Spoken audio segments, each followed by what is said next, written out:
Ναι, όχι, πάτε τώρα. Λοιπόν, αυτό εγώ θα κρατήσω.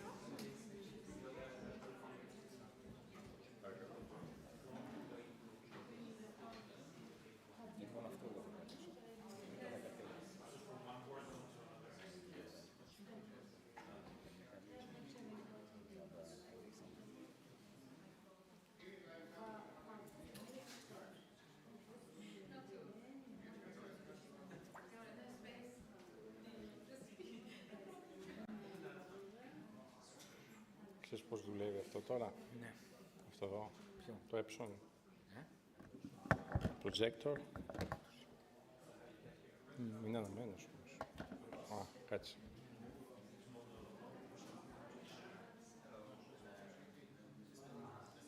Θέλω να... και τους υπότιτλους θέλω να φαίνονται οι δικοί μου.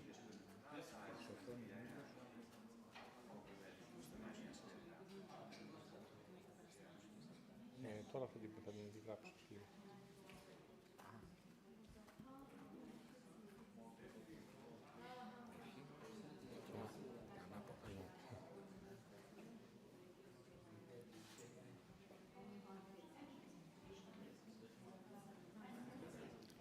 Okay, good afternoon, everyone.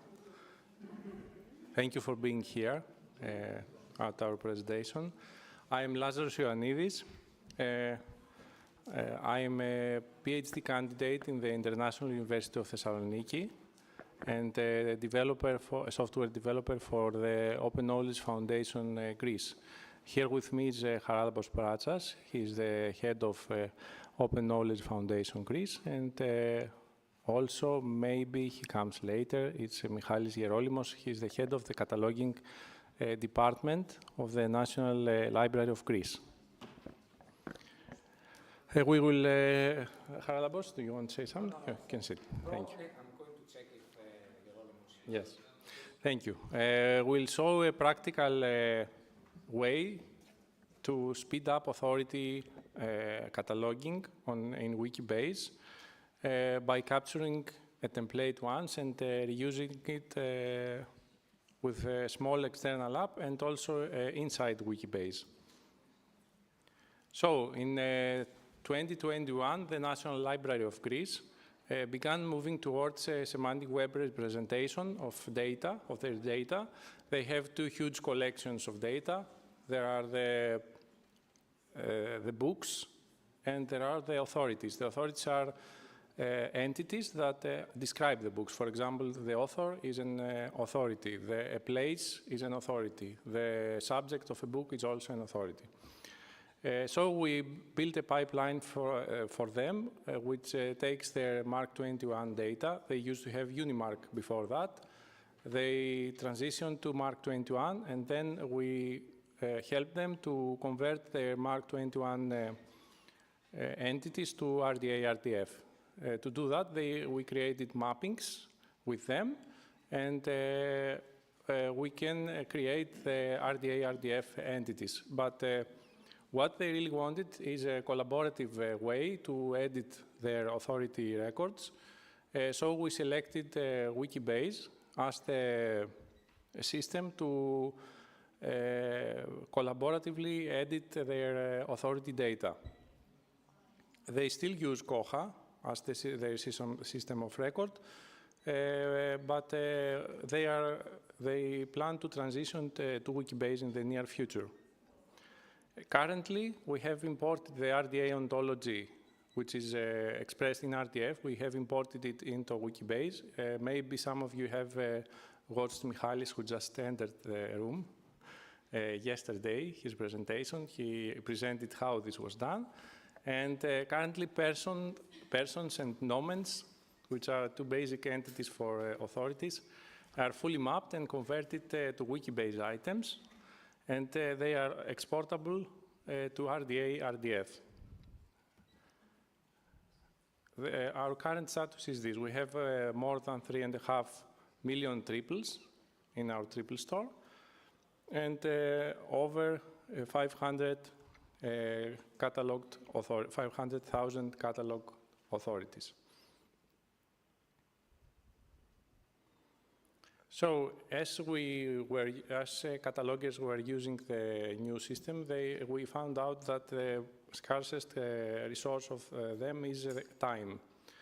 A cataloger might have every day tens of authority records reach, and they have to catalog them.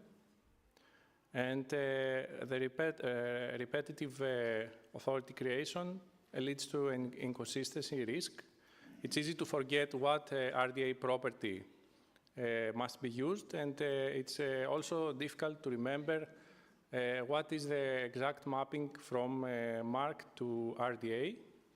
And you can add to that the reality that the correct properties are not only dictated by the RDA standards, but also by the organization policy. So what we have created is a way to create Wikibase items based on a template. So we have two approaches, but let's first visit an existing solution. The existing solution is Cradle. To be honest, I found out about Cradle recently because I couldn't find it in the search results when I searched for templates and Wikibase. ChatGPT let me know about Cradle. It's a better search engine, it seems. And Cradle has presents a form, and you can fill in stuff based on a template which you can define with entity schema shape expressions or with a wiki text special syntax. Cradle was developed by Magnus Mansky about 5 or so years ago. I think this is the last commit. We liked Cradle, and we use it as our baseline for our approach, but we wanted also to create the templates graphically. That's our purpose. And we want to specialize the process for library use, for catalogers use. And it's also impractical for us to integrate Cradle in a large application which will contain face-edited search and other requirements that we have from the National Library of Greece. So first we had to think where can we store the template, the information to create a template. Information for a template is already contained in the RDA properties because the RDA properties expressed in RDF have their own range and their own domain, which means that you cannot put anything as a value of such a property. And you cannot use this property in any entity. Also, we can use Wikibase quality constraints with limited applications, of course. We can use the richer shape expressions and entity schema as Cradle is doing. And our first try is simpler. We are using an existing item, which means we create a Wikibase item. And this Wikibase item contains the required properties, which get cloned when you create a new item. So our first try our first attempt keeps everything inside Wikibase. We first create a template like this one. We add the properties that are required for example, for a person. And then if you want to create a new item of type person, you clone this item. Of course, the properties statements in Wikibase cannot contain empty values. So we use placeholder values like a dash or like a very large negative date and or a placeholder item for item properties. Our first try, in order to clone the template item, we have created a very small form where you select, here you select what entity type you want to create an item for.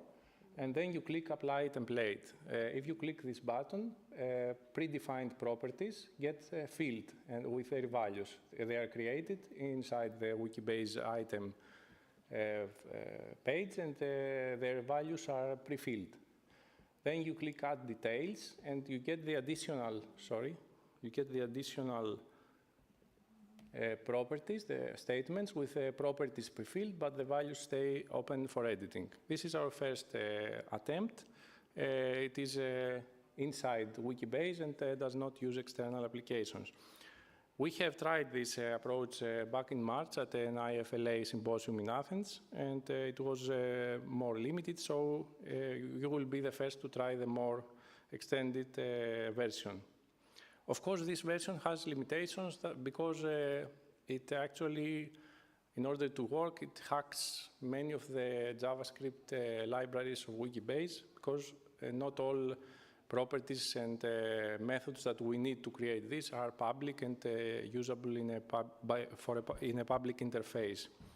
So our second try was to create an external application, and so for the same template this time, we have this form, which is an external application. In the same way, you select here the entity type you want to create, and you get presented with these claims and basic information, the title, alias, and description. And you just fill in the empty properties or accept the pre-filled ones.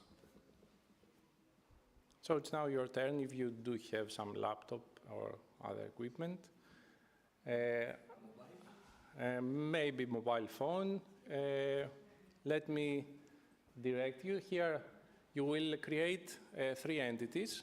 You can create the same entity 3 times. You don't have to imagine something different each time. So you will create 3 persons. Each person must have some details. If you visit this page, the process is described in detail. Let me clone my screen, duplicate. Okay, not this one. So let me pass this through. Not this one. Okay, so you have to fill in your wiki name first and click Proceed. After that, you get 3 steps. The steps are in random order, depending on your wiki name, so the order I'm showing here will not be the same for everyone. First, for example, I have to use the application, so you can read what data are needed here, and you click the Create Item. After you create this item, the item number, the item ID will appear down here in the bottom, and please return here, mark this step as done, and enter the item ID. For example, let's say this is this item. Then the second step appears. You have to create the same entity in another way. You create an item here, and in this case, you will use the template buttons, which will appear. For example, if I create an item, you will have to create a person, of course. Then you use the Apply Template button. You wait a second so that no, this is the corporate body. You have to create the person, sorry. I'm removing this, and I'm applying the person template. So these properties will be added, these statements. And then if I click Add Details, the statements remain empty so that I can fill in the values, and then click Save to each one to save the statements. So this is the second step for me. It might be the first or the third for you. And I will mark this as done. I will enter the ID. This is this one, this ID Q1967 and 00. And in the third step, you have to do this manually, which means you create an item and you search for the properties. You add the property, a statement, you search for the property, and you enter the value by hand And when you finish, when you are done, you also enter this ID here. And please, if you have some time, fill in this survey with some questions about your background and your experience. Okay. Any questions? Maybe you have to repeat. Okay. Because you are... Should I repeat? Okay. So, okay. We can do it together. Yes, I'll help you. Can actually, hello, I'm Hans. So you can catalog yourselves if you want to, and we can do it this step by step, should you choose to. So we can be here Okay. and try this together, and Lazarus will be demonstrating everything as we go on the screen, right? So just this is an opportunity to catalog yourselves in Wikibase using RDA for the National Library of Greece. A unique opportunity. Thank you. Okay, let me repeat then. First, in the first step, you just enter your Wikibase name. And as Buddy suggested, we can take the record if you want to, and we can maybe put in our catalog as well.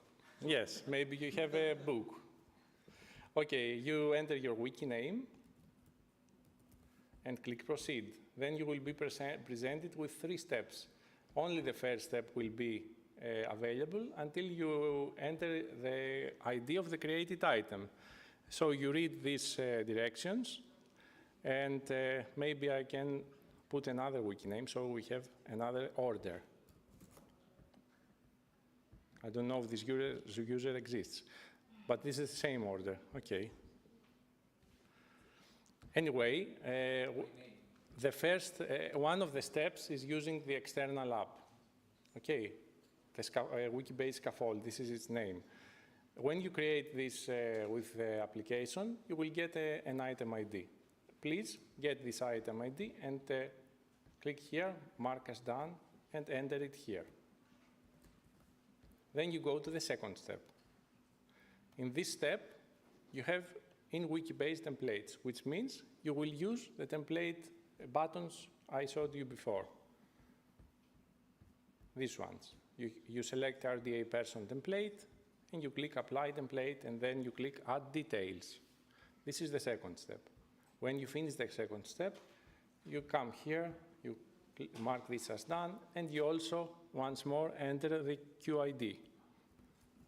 When you are done with this step, this is the last step, where you have to create an item by hand completely. So I create an item.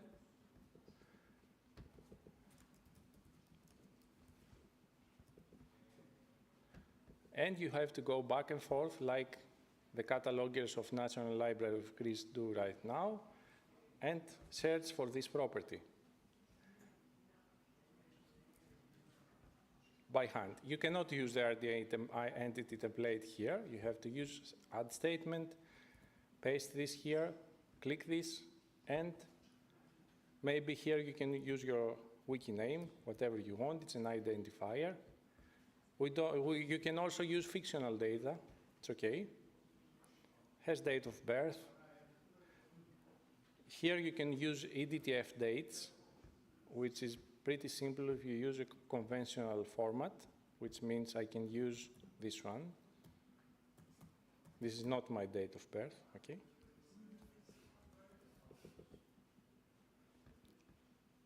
And so on. So you have to fill all the properties by hand. This is the manual way. So I want you to try the manual way, the in Wikibase way, and the outside of Wikibase way, if you can. Okay, and then please fill in the form. If you don't have a device here, you can also do that at your own convenience. This link will be in the presentation. Okay, so are there any questions, or I maybe make around here, walk around and help you? Okay, please. I'm wondering about the decision to make these JavaScript intrusions on Wikibase itself. Yes. Instead of using the Open API Wikibase has. I'm not sure that... Like Cradle does? Yes. Cradle is like external Wikibase because it's not in the edit form. So we wanted something more integrated in the same form. We wanted to try that, and then we did try something like Cradle, which is the other application. But if our users, and maybe you, prefer inside Wikibase, then we can make maybe an extension as long as the API of the form is complete enough to use their hooks. I'm not sure about that.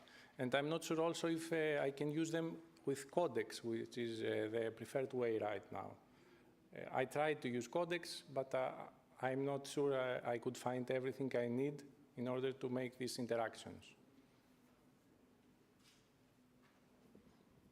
So if we go this way, maybe we have to make an extension, but it would be time-consuming for now, so we have to test first. If we like this, then we go make an extension.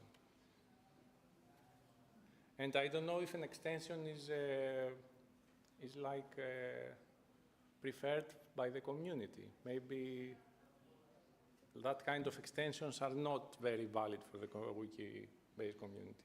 We have to discuss that. I have some thoughts, but if anyone else has questions, I don't want to keep them from asking them. It seems to me that hacking Wikibase in this way, or extending Wikibase in this way, is not the most efficient or straightforward way to build an application on top of Wikibase. And that a sophisticated system, like a library management system, I would certainly expect to be its own application, just like Koha is, over Wikibase, with its own user interface that's customized to your workflows and what you need, and without the things that you don't need. So you would... Wikibase with editing raw Wikibase being a kind of backup mechanism that you fall back to when the app is not flexible enough, or but for the main workflows and most of the time, you would expect the library staff to not have to interact with Wikibase. So you would use Wikibase as a database or something at higher level, but not that high that has the interface in itself. I will not try to implement the actual Yes. app in Wikibase. Yes, okay.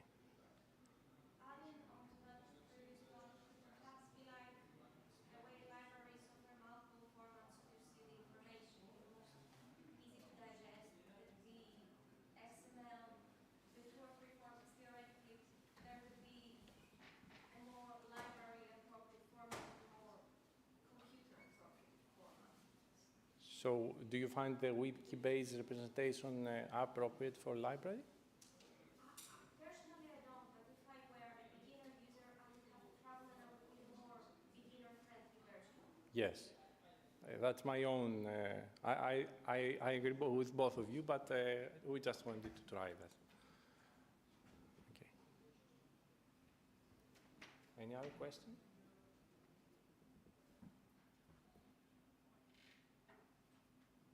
Okay. Then I can also make some walk around here.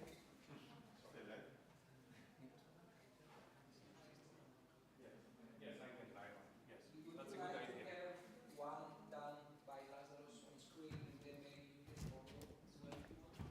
That would be better. Okay? So do a real life example here.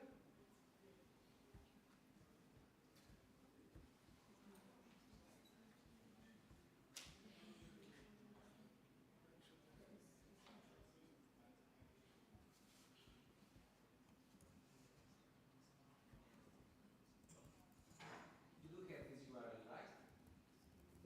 Okay, or you can just type it now if you want to.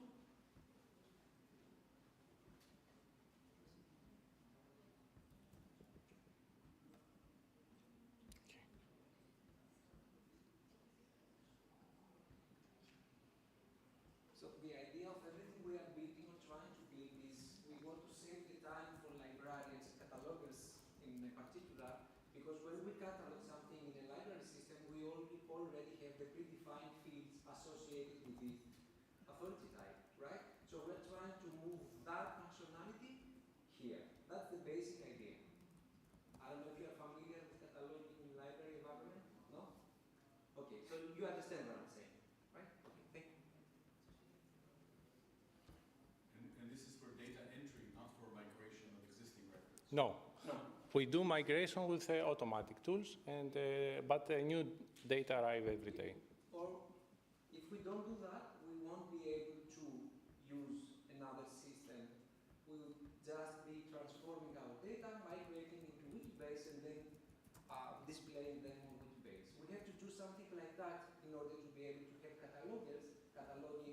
into the system like this in an RDA clean data ready environment.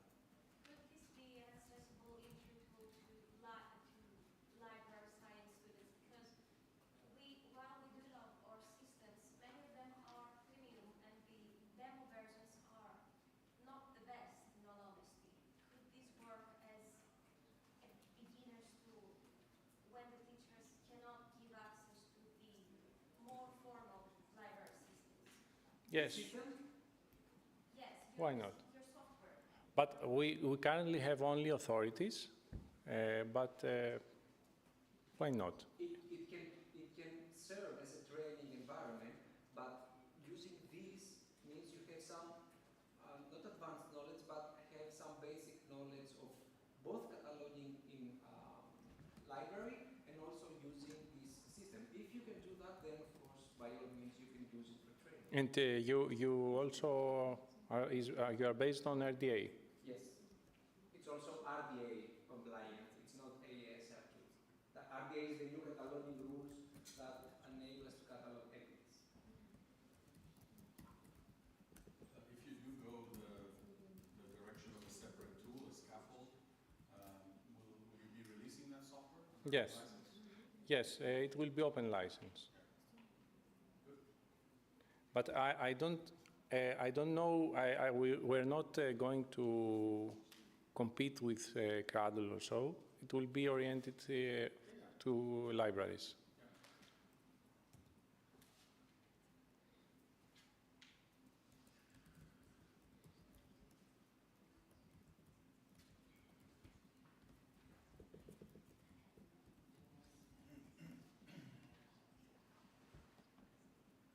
So when you create your item with a scaffold, this item code appears here. You can open this to see your entity. And you get this ID. You paste it here.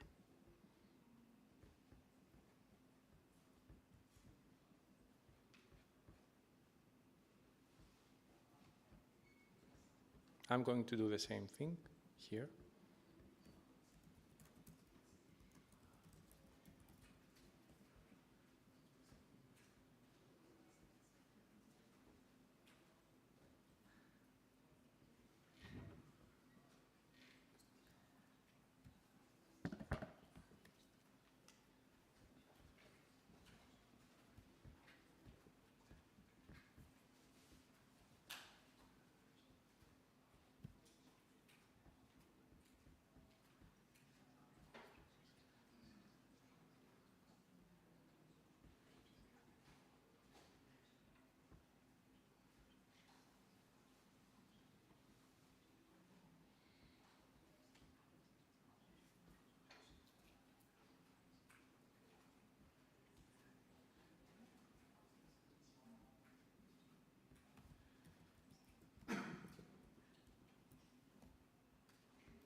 Is everything clear so far? You need any help with anything? Okay, so just let us know if you don't understand something, then we can help with the data input. Thank you.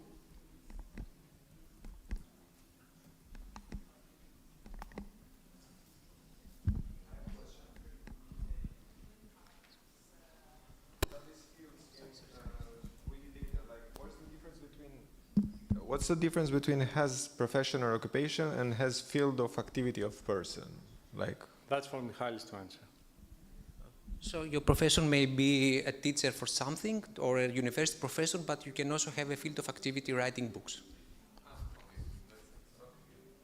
Okay? Sorry for the ones watching from afar. Sorry.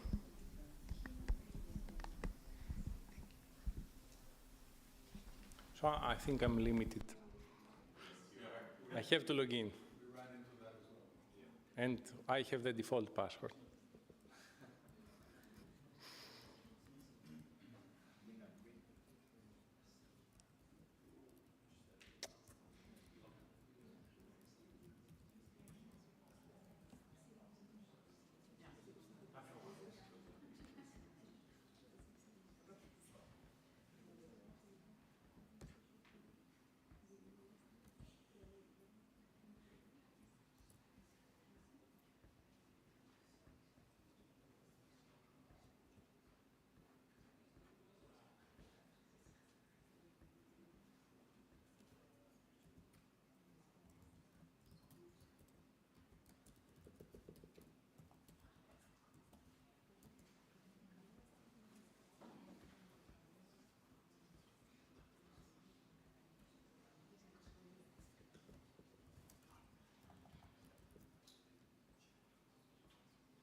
So you understand the manual option, it's more time consuming, and of course there is plenty of room for errors, right? So that's what I'm trying to avoid.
Okay, let's say I finished all my 3 steps.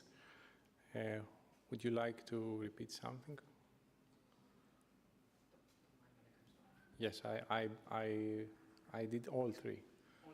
Yes. I'm also a cataloger.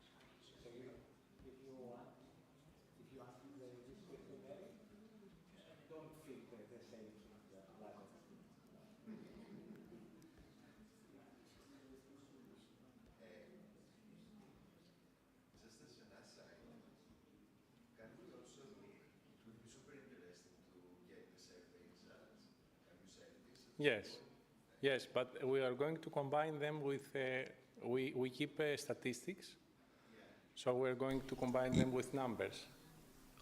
All right. Okay. I mean, And then yeah. we'll share. Okay, fair, very nice. I think statements have a save timestamp. I think that they do have the created at timestamp, so we're going to combine with this. If you have any question, ask for the microphone.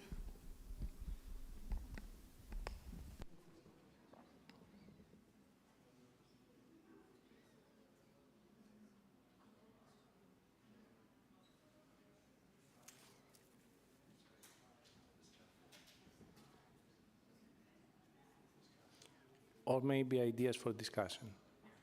We're open.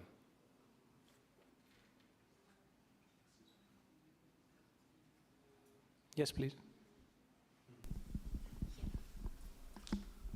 So I'm curious about your roadmap. So suppose you figure this out in one way or another, you have an application for data entry of authority records and you've successfully migrated your existing authorities.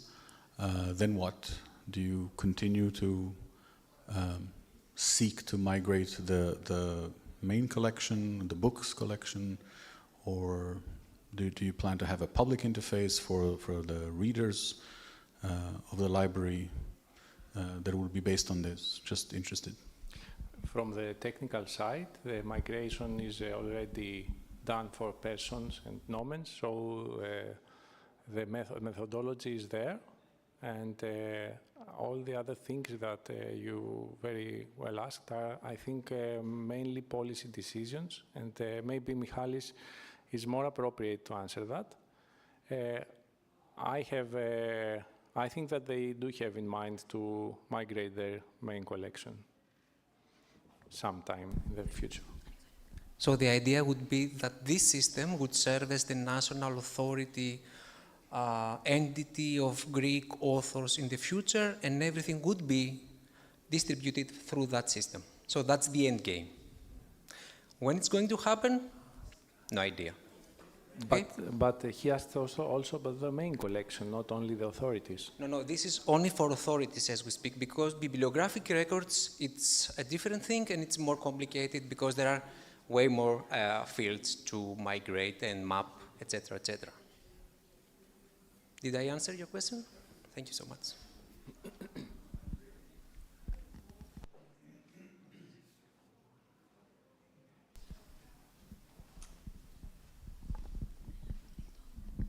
That would mean that you eventually aim to have your own, do forgive me, not materials, tools in your disposal that wouldn't be necessarily dependent on a company or someone else, something produced by you.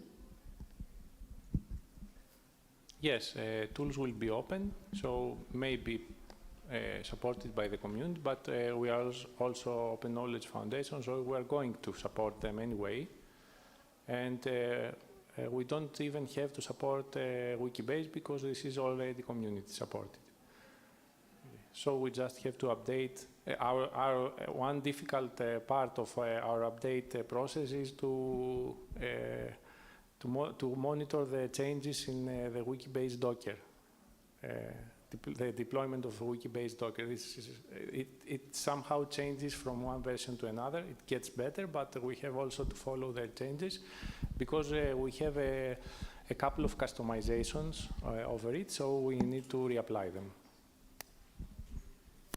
And also another goal of this project is that this system, the Wikibase system, would act as a collaborative system to catalog.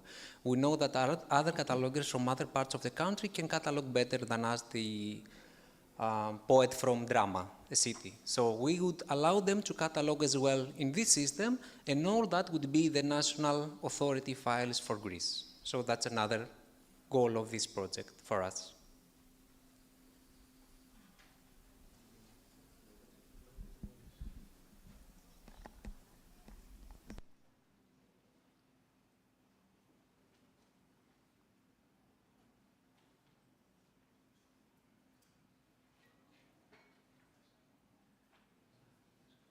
So, any other questions? Because I think our time is up. Just one more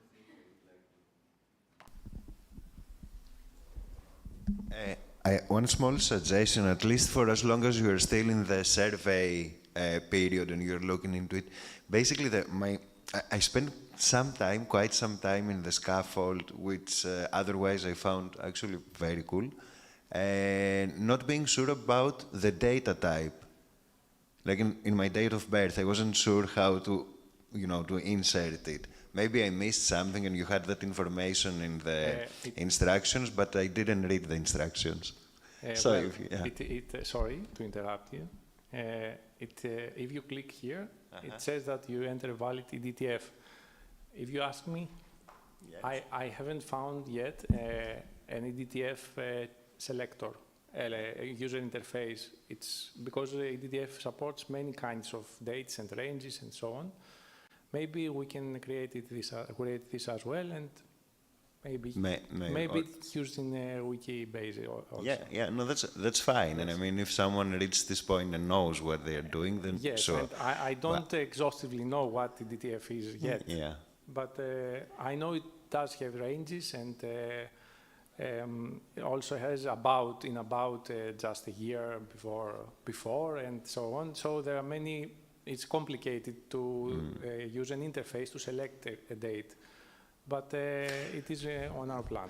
Okay, but at least I don't know, maybe an example of a possible format. Yes. To have it there in the. Like that. The simplest form is like you enter the year and then the month and then the day. No, okay, great, yes, okay. And I mean I figured it eventually, but it worked. I don't know, maybe if you could suggest it to the people who will be filling the survey so they don't just stuck with something that is not a... Okay. Thanks. Thank you.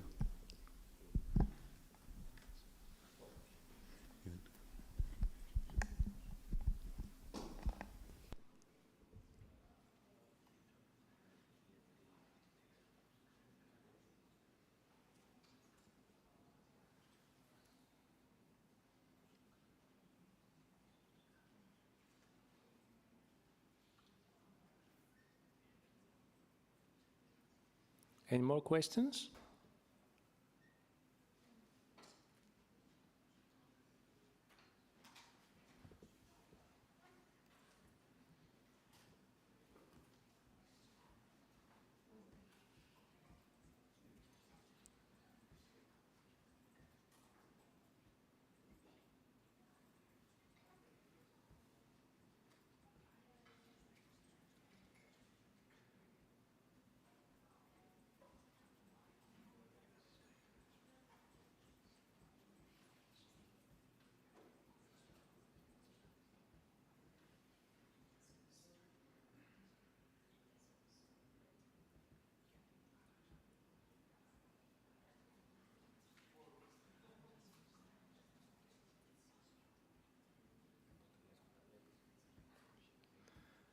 Okay, thank you very much. I'm leaving this presentation in the laptop, okay, so that you can share and let the next speaker come. Thank you very much.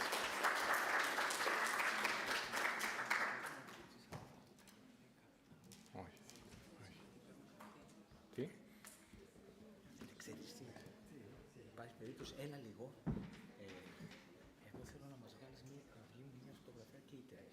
Και οι τρεις σας, ναι. Μετά. Μετά. Μετά. Να μην Εντάξει, θα επιστρέψετε τώρα. Όχι. Έτσι να κλείσω αυτό. Ωραία.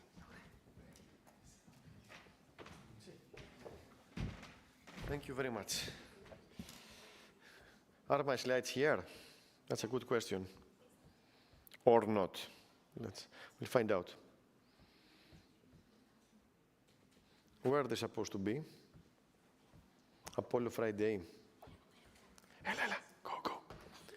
Αυτό εδώ είναι. Α, το βρήκα. Perfect. Control L. Όχι, ναι. Okay, hi from me. I'm Marios. Probably most of the people... Oh. Okay, we have a problem. I was supposed to use this one, but something is missing here. Κάπου το έχουμε αφήσει. It's okay. No problem. I will do it. So, this talk was supposed to be a workshop, but it's going to be a talk because it was a cooperation with Natalia Zvik, which didn't make it this year. Who of you have attended this talk last year? I remember Asaf for sure. Okay, it's good. So I can pretend that we predicted everything from last year, so don't say anything. So the idea was we are going to discuss the... I don't see anything on the screen. Ah, okay. Περίμενε. Έτσι. Για να δοκίμασα.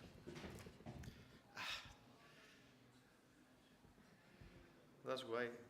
Α, μαγιά. Τέλεια. Α, τέλεια.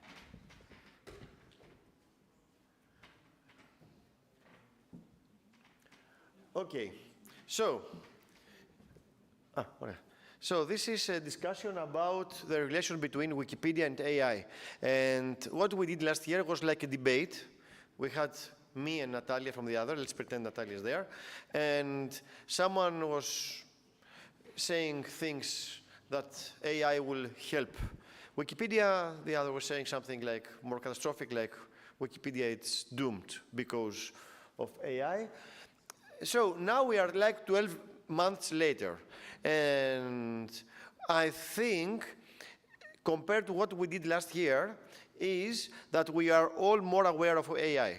I think now, 12 months later, we are more familiarized with AI, I think. It's more in our life. I think even people who have been resisting in the beginning using AI tools like ChatGPT or any other of the large language models, they start more and more using them in their lives for everything, from writing speeches, asking questions, everything. So the question we posed last year is, will Wikipedia thrive or decline in the AI area? And what we did last year, and we discussed last year, is that even in the area of AI, Wikipedia remains strong. It was still the 7th most visited website after 20 years. We were already in the AI era, but Wikipedia was there. And the thing we discussed last year was that it reminds us a bit the era of encyclopedias, of hundreds of paper encyclopedias at the end of their life, while Wikipedia comes into play. And we had this phenomena that paper encyclopedias were declining, while Wikipedia was the new player in town. And last year we were a bit confident that even after 2 or 3 years of AI, Wikipedia was still there. It was the main reference for people to search. Okay. Now I have an updated graph of what we did in August 2024 in the previous CEE meeting and February 2025.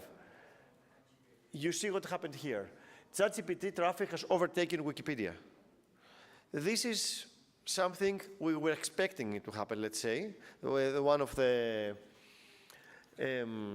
predictions was that this is going to happen. But only ChatGPT, not the other LLMs, only ChatGPT already has more traffic than Wikipedia. This is one of the statistics we have to keep in mind. And I also want to note that the new generation is not even using the word Google anymore as a verb, to Google. It has been declining as a verb. Nowadays they are using more to search or something else, but because newer generations tend to use more AI in the last 2 or 3 years, even the word that was in my generation very popular, to Google something, it's not anymore. Another interesting statistic. So last year we said Wikipedia 7th in ranking. From the same page, from the English Wikipedia page of most visited websites. Can you please close the door because it's coming a lot of noise? You will see Wikipedia, it's going down a bit steady, but we have new players in the game. As you see here, so this was the 24, Wikipedia was 7th. Now Wikipedia is 10th in ranking. It has dropped. At the same time, ChatGPT is in the 5th position. It was not in 2024 in the most visited sites. Now, Wikipedia has dropped in the 10th position, and you see other tools like even Bing, which is a search engine that uses AI nowadays. It's quite strong in the game. So we have to take this under consideration, that the ranking is falling. People are even, I don't know, at least use AI more, for sure, ChatGPT for sure. And this is another interesting statistic. What are people looking in Wikipedia nowadays? The crazy thing is, I remember many articles every year that the deaths of the year was the most popular article in Wikipedia. It was like even on the news, like Wikipedia, it's more about necrophilia because everybody is searching for people who are dead on Wikipedia. The worst part, probably you all remember, is that Wikipedia sometimes announces people as dead, declares them as dead before even they die. Sometimes. If people is in the hospital about to die, Wikipedia was already declaring them dead. The English article about Michael Jackson is a disaster. If you search the days he died, if he died. I'm just making, let's make it more suspense. It's like 3 or 4 times they changed the date, at least the time of death, because the people were declaring him dead and then again, and it was like this phenomena of zombification. Now, for the first time, this is a new thing. For the people who, attending Wikipedia for more than 10 years, I think they know this is a new thing. People searching ChatGPT on Wikipedia is something new. It reminds me the people who search Google on Google sometimes. Probably you know that there's this also trend. Some people write. So yeah, on Google, I think the most popular searches at some point was Google or Facebook or something like that. But Wikipedia was also very well searchable object on Google. Nowadays, ChatGPT is a very well searchable object on ChatGPT. I'm sure there are people, because we noticed in Ukrainian Wikipedia among top articles we have like popular websites, and we think these are like either bots or some navigation systems like browsers which automatically fetch information when you go to the website. True. So they might be more people. Yeah, true. Okay, this is a situation. We just have to take this also under consideration, but this is probably some people are searching to understand what is ChatGPT, main thing. The other thing look more normal because the other things are more about current things, and this was usually the reason we were using Wikipedia, most of us, like to get information about current developments. This was, for example, the reason that Wikinews was not that popular at some point, because already the information was implemented on Wikipedia. And we had always this debate why we implement the information so fast on Wikipedia, and sometimes recording the current state is not the best idea, because the things may change, things are really rapid changing sometimes, but now this is a new thing for me. Another thing I want to show, I see the situation in 2024, the things we were discussing last year.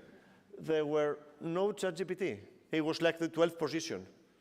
And the normal thing, deaths, it was the most popular thing, because death is really popular among people. Yeah, as you see, it's a big difference. Another interesting information. So, last year, we were discussing a lot about how capable was artificial intelligence. Okay, one thing is, okay, artificial intelligence is there. But at some point, I saw videos of making fun of AI because the videos were really crap. The information was unsteady. It was easy to spot mistakes on Wikipedia, on ChatGPT, for example. You see, the capability of AI systems, I got these statistics. It seems it's overcoming human performance in many and more aspects of human life. See, in reading comprehension, image recognition, language understanding, handwriting. So, if we were last year, for example, for discussing about that AI is similar to like a person of age 6 years old, now I think this is changing. And all the statistics show that AI is becoming smarter and smarter in terms of, you know, IQ or terms of maturity. And probably you already have read many articles about it, like that, I don't know, ChatGPT succeeded in exams to enter law school. There was a big competition between mathematicians and ChatGPT, and there was like 23 versus 1. This also reminds me the old days that they were playing chess with computers, and sometimes computers really overtaken humanity on this game. And in the beginning, we were really confident that we are going to, I don't know, we have a border there, and this is the line. The technology cannot supersede. But I think nowadays, it's becoming worse and worse, or better and better, depends on perspective. Statistics number 65, I don't know, 65th slide on discussion. See, LLMs are smarter than we think. Another statistics. You see, I started using ChatGPT 2 some years ago, and it was easy to spot mistakes.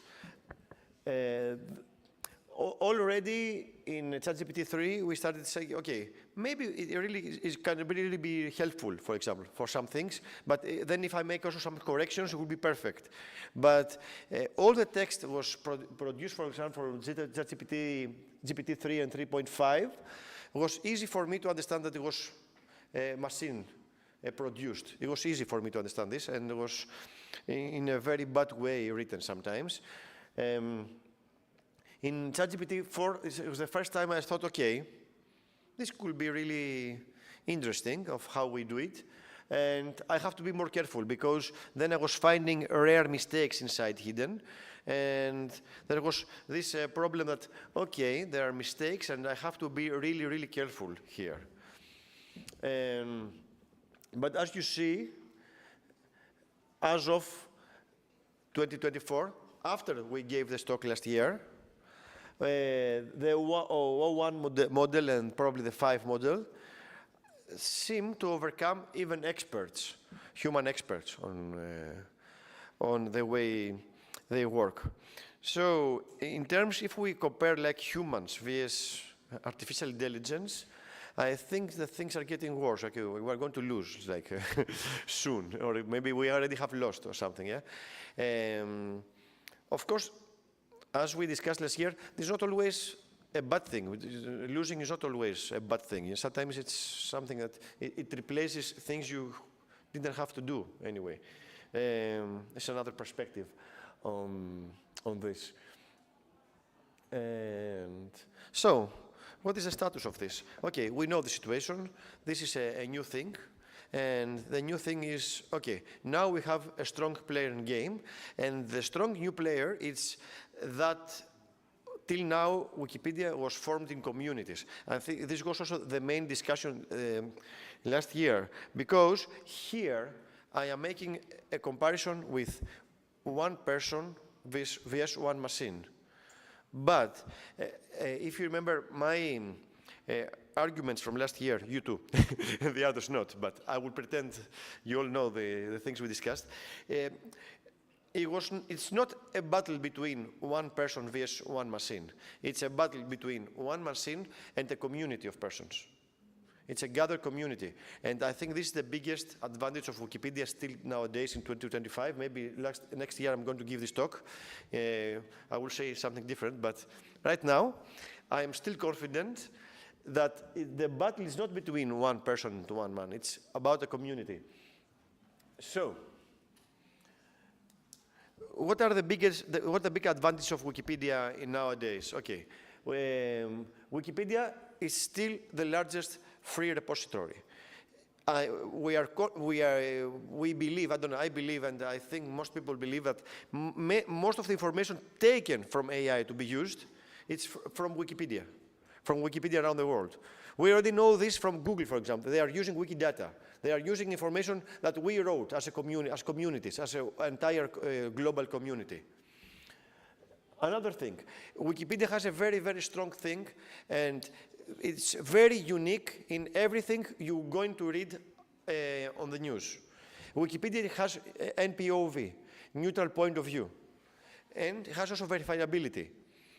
All the social media I read, all the articles I read outside, they're always pushing an idea. Wikipedia still remains strong, even with the pressure of politics, for example, in the United States, even with politics all over the world, even with the conflicts we have in the CEE region. I know we have many different perspectives in history, in culture, in current developments, but still, as a global idea, Wikipedia remains as much as possible to the neutral point of view. Okay, of course, with many asterisks, I think you understand, and what I want to try to say. It's still the largest volunteer-driven editing model the planet has ever seen. And this is a very big advantage. It's not something like 20 or 50 or 100 people writing. There are thousands of volunteers all over the world writing. So I will say that Wikipedia really represents the collective knowledge of humanity right now. It's very nice for his title. We have to use this.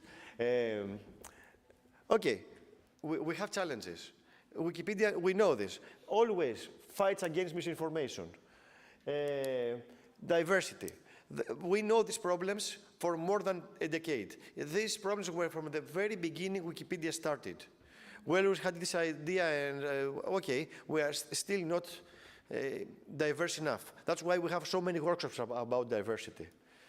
And these are the internal problems of even the human beings.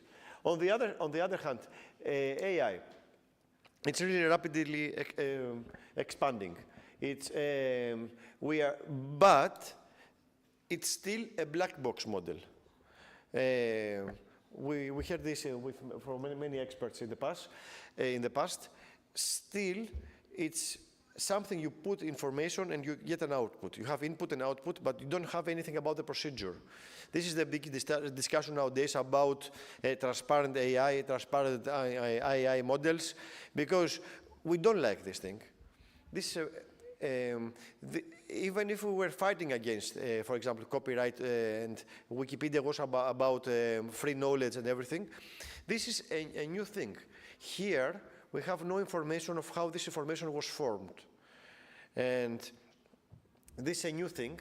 And so, can be easily biased, of course, because the person who controls the LLM also controls the idea of what is going to push. We had very unsuccessful AI models in the past by LLM models becoming disastrous in different ideas. You remember there was one AI model that became really sexist and starting writing even fascist ideas, and they had to shut down. They had to try different approaches to keep AI in a perspective that doesn't seem very off to what we think a human being will think. I mean, the average human being will think. And of course, there are many. So misinformation, I think, it's very sensitive to misinformation, and you have no control to this. This is when I started working with Wikipedia. One of the big advantages compared to paper encyclopedias was that, to me at least, it was the fact that in the encyclopedia, I may know or maybe not know who wrote the article, but there was no discussion. This was I remember I have many slides saying that, okay, Britannica has no discussion page. And Wikipedia has a discussion page because it's human to discuss about differences and improve via discussion. AI does not provide something like that. There is no way AI, at least from an end user, it's formed in any way. So, let's discuss some good things, okay? And then going back to bad things. Good things. We can use AI as an advantage. We said this last year, and I think we still can do it. Many of the things we do are done by bots anyway. We've been using bots forever, since forever. I know from first hand because the first thing I noticed on Wikipedia that we can automate many of the things. And if we can use AI bots now in a more clever way to solve things that it's long-standing problems on Wikipedia, like vandalism, stupid vandalism or clever vandalism. This will be great, because the tools we have right now on Wikipedia are not sufficient enough. We know that. We still use many human resources to solve problems that we should not be needing to at some point. I remember one of the most crazy, I think, position for Wikipedia to be, it's the new page patroller. I don't know if you have been using English Wikipedia or not, because this is the main page, you see something like that. You have hundreds of volunteers monitoring every new page is created. And in English Wikipedia, there are created pages every n seconds, maybe even 5 seconds. And you have someone trying to check if it's vandalism or it's a stupid page or it's a real page. And you spend so many human resources per day to help doing this job. This job could be easily done probably easily, I don't know, done by AI in the future. The same for vandalism. The same for the things we do like translation. Translation has become more and more clever nowadays. We passed from old models, but at some point, for example, we had our translation model on Wikipedia, and Google was much far better than us. And I know that in all the workshops we were doing, we had one problem. The people didn't really care about going on using the translation program Wikipedia was providing them, because Google was much better. So, and did anyone really care about sharing information with Google? Not that much. It's the same problem we have with ChatGPT nowadays. Many people share even personal information with ChatGPT. And this is another big question of how is data is treated. At least with Wikipedia, everything is transparent. There's no data process. But okay, content creation. We've been using since forever bots to create small articles, I don't know, about villages, about schools, this kind of stuff. Okay, well, how about creating an AI model and the articles are becoming better and bigger? Because when we used bots to create articles about, I don't know, comets on English Wikipedia, we have articles about every comet, I don't know, every asteroid. We have like more than 20,000 articles about asteroids. Or the articles, they are like 2 lines of text. But with AI, you can use more information and create better automated articles. Recommendations. This is the category structure on all of Wikipedias is a disaster. It's a real disaster.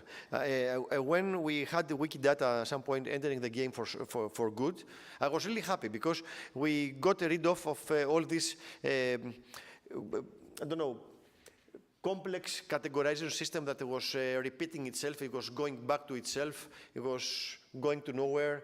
And then I had to put like 50 categories at the end of the page, and then some other guy was coming and was deleting 30 of them and renaming 20 of them and creating a chaos. And I thought of everything I had in place. After 3 days of work, there was nothing there to see. With AI, you could create bots to put everything in categories faster and in a more accurate way.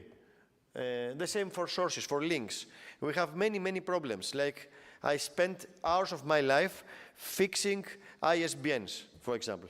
Stupid ISBNs, and then I had to go to a library, find the book if the ISBN is correct, and someone has written 8 instead of 9, and I had to go back, and maybe the book never existed, for example, because at the end of the day it was just a vandalism, and I have spent like 20 minutes, okay, found the correct time, just to fix one reference.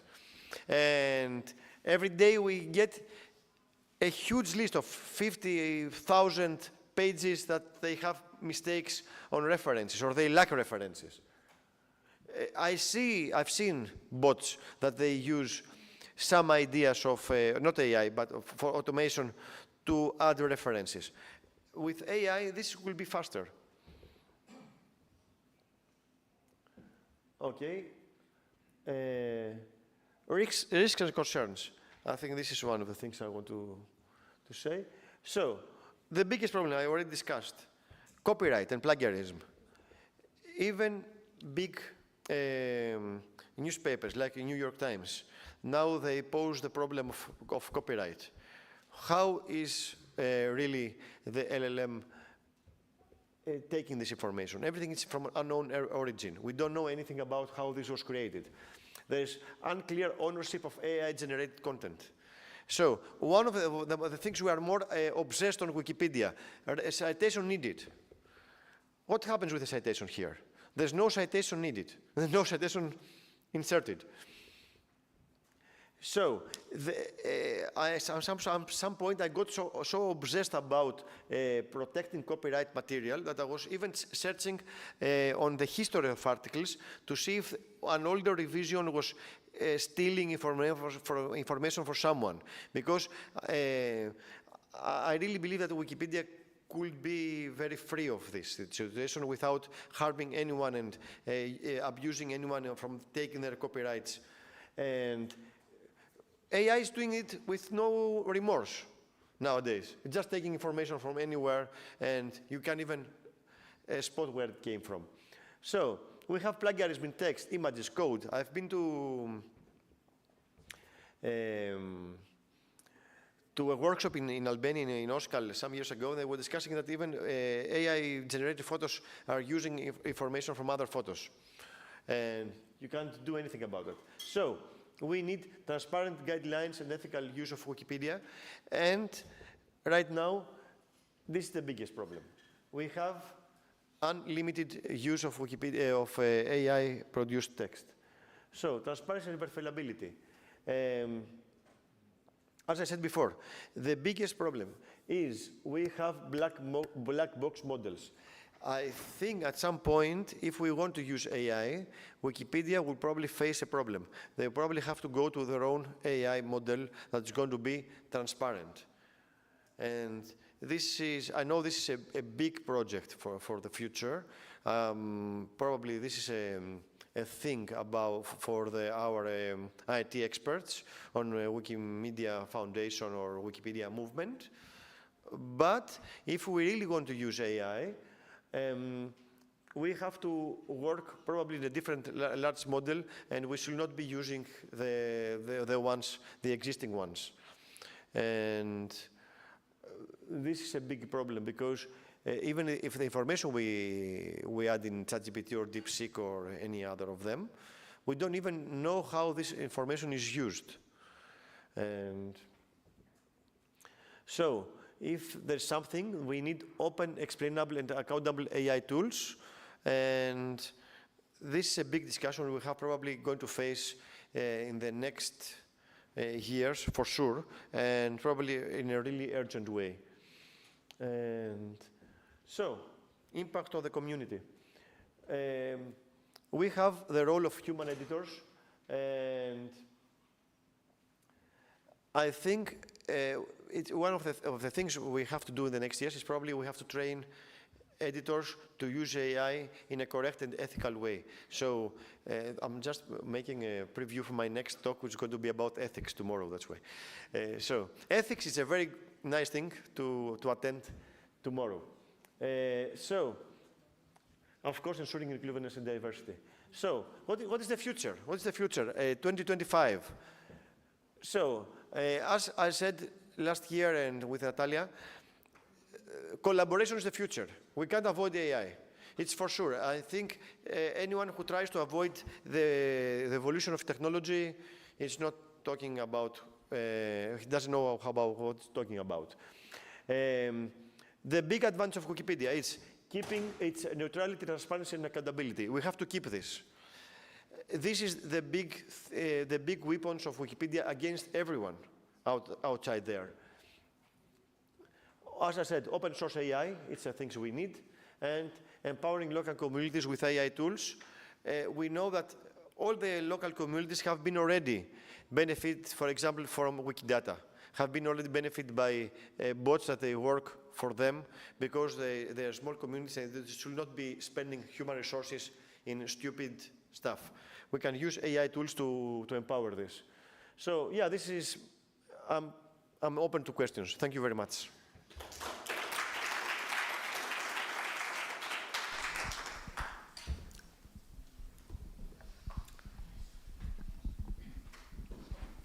I'm on time, eh? Thank you. So I'm Benoit. I work for the Wikimedia Foundation, and actually, it's not a question, it's more some information for you. So we have developed several tools that use AI to help newcomers and active users to identify things to work on. So one of them is Tone Check.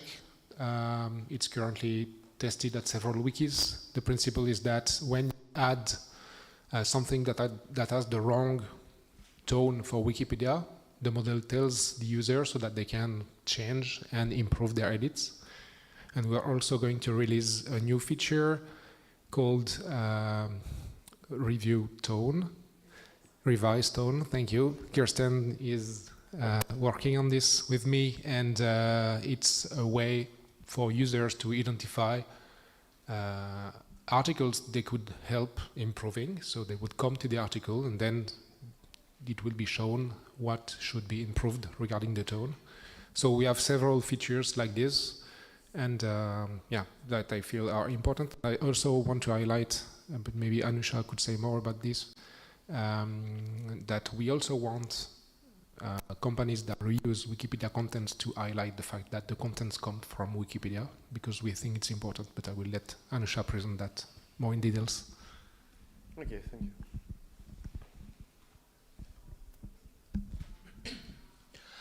So, in my opinion, there are some risks that were not fully mentioned. First is the centralization of knowledge in one hand, the control of one company over that knowledge, and new ways to manipulate information. As of Wikipedia, we are a global community of people with different language versions, and there is not just a place where you can go and force somebody to change something in your favor, but it is very much the case with OpenAI company. One company is in a position when it I can say that it controls all of the human knowledge. So if they decide to manipulate that, they can do it easily and change the mind of all the humanity on any issue. Also, there are ways to manipulate information. If you want to promote your point of view, this is hard to do in Wikipedia, because you have to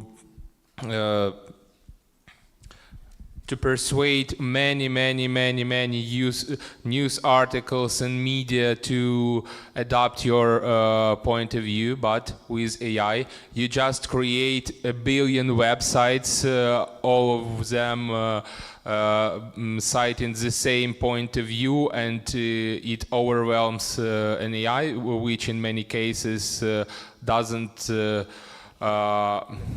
pay attention to how reliable the source is, but the number of times some information is mentioned, disregarding where is it mentioned, on a reliable website or not on a reliable website. So, and also there is a matter of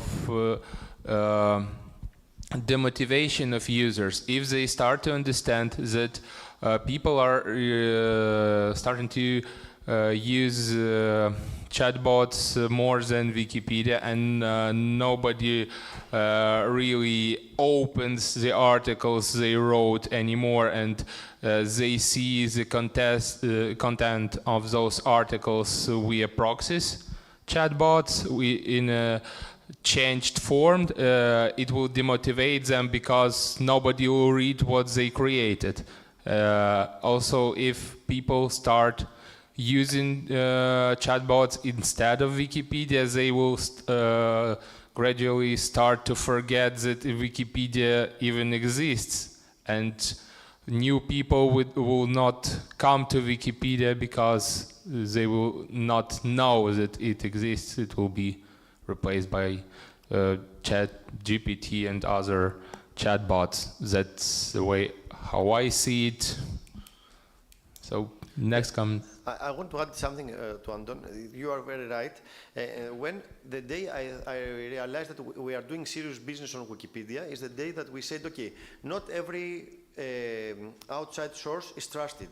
At some point you said, okay, they are trusted third parties, and some websites, or don't know, social media or media in general, are crap. This was a very good moment for Wikipedia. At some point you said, okay, this is propaganda, and this is a propaganda site, and then we started evaluating the sites as community. This was a crucial moment for us to retain our integrity and, I don't know, neutrality. because we know this phenomenon of like information bombing that can change neutrality. But the AI didn't reach that point yet. Yeah, true.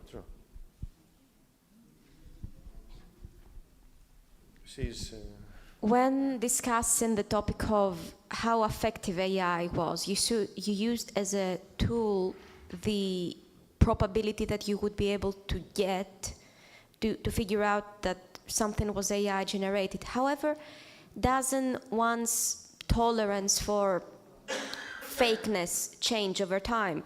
I do recall an instance of, I believe it was Houdini, who was called upon to test whether a picture really showed fairies or whether it was an optical illusion, whereas nowadays we have CGI and all of those visual effects, and we can figure out pretty convincingly that much better tools are still fake. Is there a probability that maybe not your generation, but ours and the younger generation will have a much higher wall, much better ability to be able to tell what's AI and what's not? What should I answer to this? I know that, okay, we are always creating, there's always, tools that they do the reverse engineering. This is the thing. AI-generated images are getting better and reverse engineering is getting better. It's always a fight on that. And I know it's more difficult nowadays to tell which thing it's real or not. That's what I said.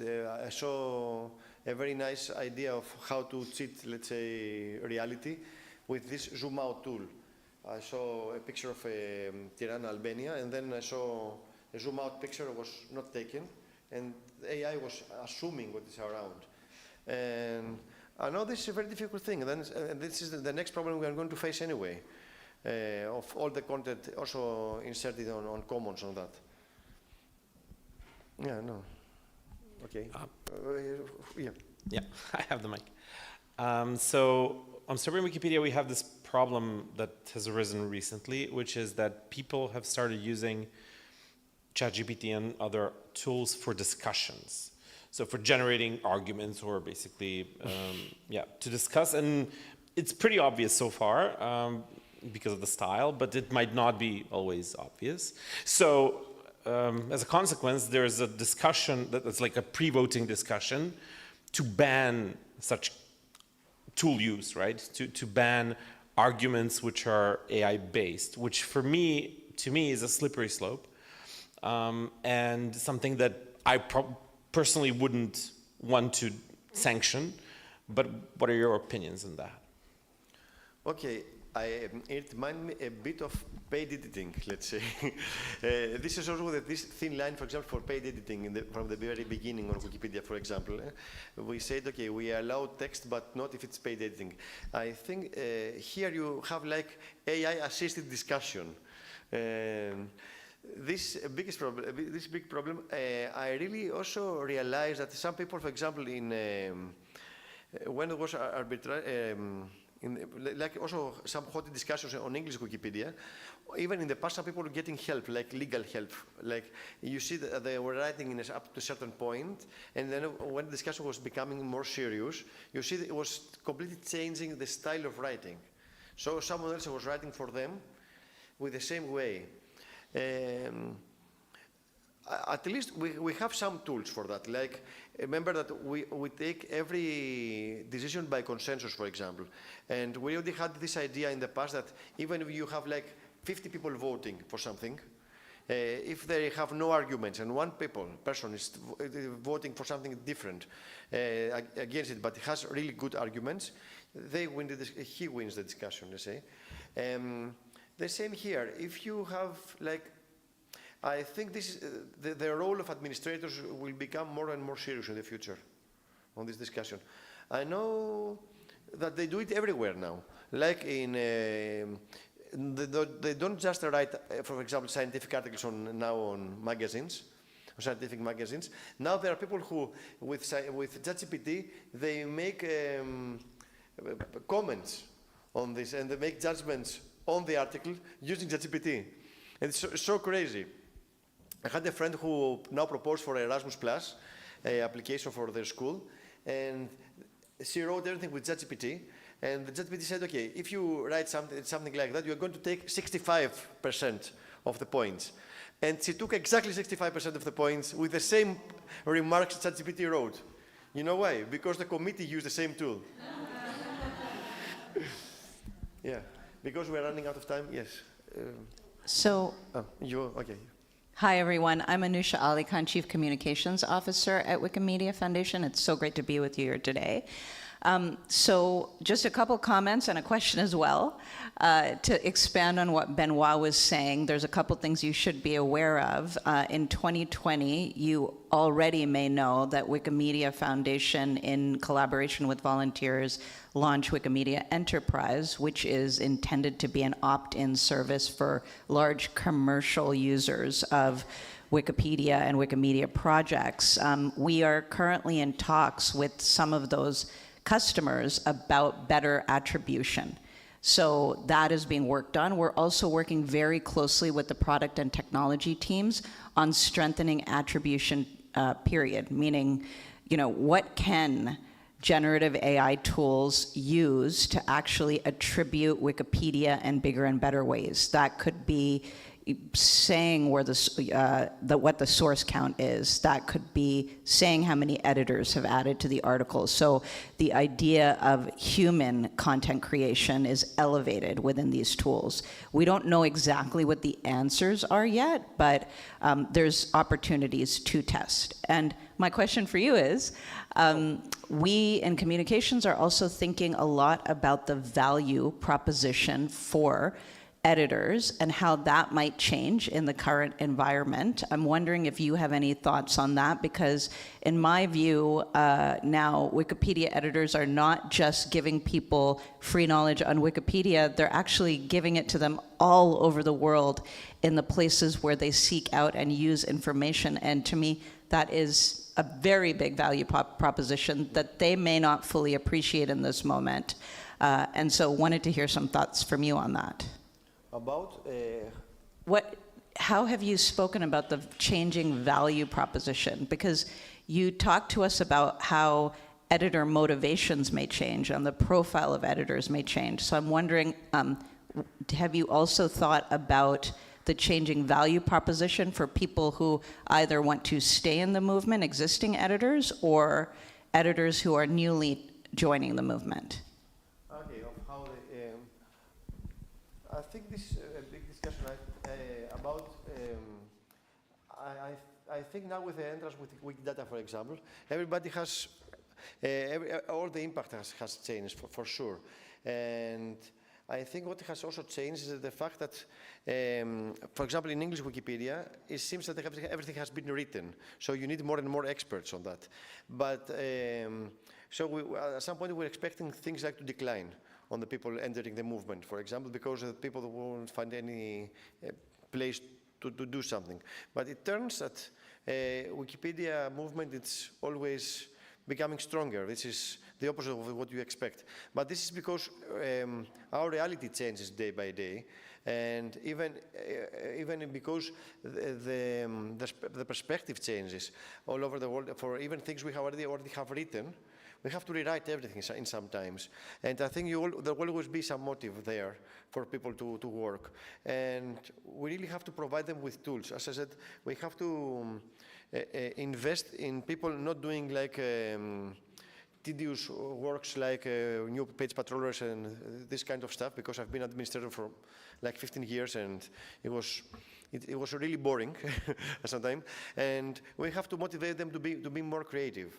And I think people still find their way on Wikipedia, even in nowadays, because contributing and having everything immediately shown on a web page like Wikipedia, it's still intriguing. It's more intriguing than just getting answers from ChatGPT, for example. I don't know if I covered you, but I think, yeah. Are we? Okay, one more. Yeah. I should have given more time to people and okay, talk. thank you. for good presentation. I'm Zulfikar from Tajik Wikimedia User Group. One of the biggest problem of AI in small language is that it is still thinks in English. For example, when we give tasks for translation and prompts, he thinks in English, translate in English structure, but when a Tajik reader read it, it sounds like English. When you don't know English, you feel that it is English. It's a biggest problem of AI in small. And my question to you is that, what is your idea about merging AI to Wikimedia? It is like using AI as tool for editing, for readers, and for making templates, categorizing, polishing, improving Wikimedia's project. This I covered here. I mean, there are many of the things that can be done with AI. Yeah. Because I've been bot owner, I think this is the main thing that characterizes me is that I've been working with bots. And but I was doing this and hoping that one day I won't have to do it by hand and by improving my code by myself. And so there are many, many things, as I said before. We have to move the human sources from doing stuff like creating templates to something else. That's why I was really happy with Wikidata, for example. We were saved by the thing, someone to have to compare different versions of Wikipedia on stupid metadata information. The other thing, as I said, you mentioned in the beginning, I think this is the most important thing. I think that if we want to become sealed about the neutrality, I don't know, the quality of AI, we have to empower Wikipedia. Because if Wikipedia is using, AI is using Wikipedia for sure. So even if we want to protect small communities, like your community or my community, if we want to protect the languages, because true, also if you try ChatGPT in Greek, it's a disaster. At some point the model, it's off. It's starting creating new words that they never existed in Greek. The idea is you have to strengthen and empower Wikipedia through communities. Okay, thank you very much. Okay, time is up. We will take a short break and we'll be back at 4.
Ωραία.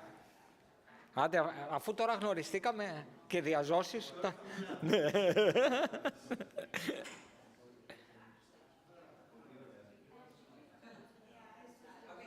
Έλα. Πού είναι η παρουσίασή σου? Η παρουσίαση του... Τι βλέπω, θέλω να δω. Να πούμε μια φωτογραφία. Οι τρεις μας, παιδί μου, να βγούμε μια φωτογραφία. Αλλά ψάχνω την παρουσίασή του και δεν την έχει βάλει. Είναι κολόπεδο. Ναι.